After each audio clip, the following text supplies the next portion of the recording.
शैक्षणिक, क्रीडा, शेती, व्यावसायिक, राजकीय, गुन्हेगारी क्षेत्रातील माहिती देणारं एकमेव news channel PG news Marathi. कर्जमाफीसाठी शेतकऱ्यांचा पावसात रास्ता रोको, तत्परतेने अँब्युलन्ससाठी रस्ता खुला। राज्य सरकारने त्वरित कर्जमाफी करण्यासाठी शेतकऱ्यांनी पावसात रास्ता रोको आंदोलन करण्यात आले। यावेळी शेतकऱ्यांनी ट्रॅक्टर, जेसीबी यासहित विविध वाहने रस्त्यावर लावून सरकारचा निषेध व्यक्त केला।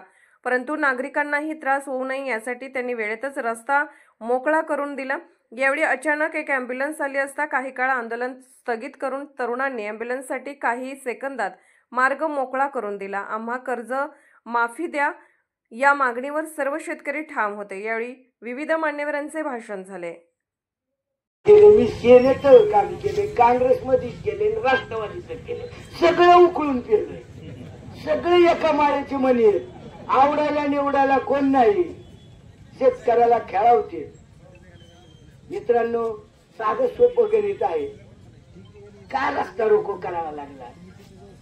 अरे सगळ्यांनीच जाहीरनाम्यात सांगितलं कर्जमाफी, 7-12 कोरा, कोणीच नाही।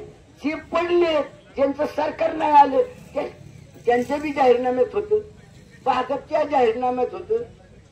अजितदादा हात झटकून मोकळं व्हायला लागले, मी नाही म्हणलो जाहीरनाम्यात काही तुमच्या मान्यतेशी झाला का?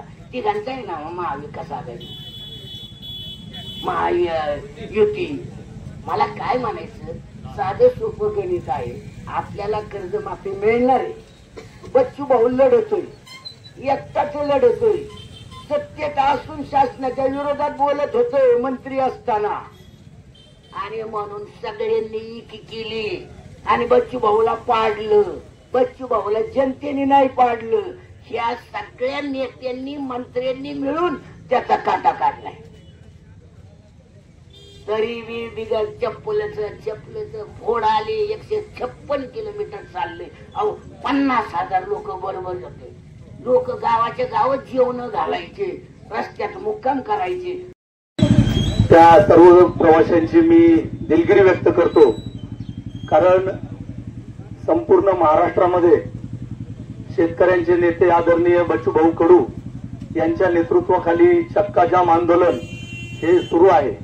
आणि या आंदोलनाचाच एक भाग म्हणून कोळगाव फाट्यावर माननीय बाळासाहेब तात्या नलगे, माजी उपसभापती पंचायत समिती श्रीगोंदा आणि प्रहार संघटनेचे नेते बेटूशेठ शिरसाट यांच्या नेतृत्वाखाली, तसेच साखळाई कृती समितीचे अध्यक्ष बाबा महाराज झेंडे यांच्या नेतृत्वाखाली हे चक्का जाम आंदोलन या ठिकाणी अतिशय शांततेने चालू आहे।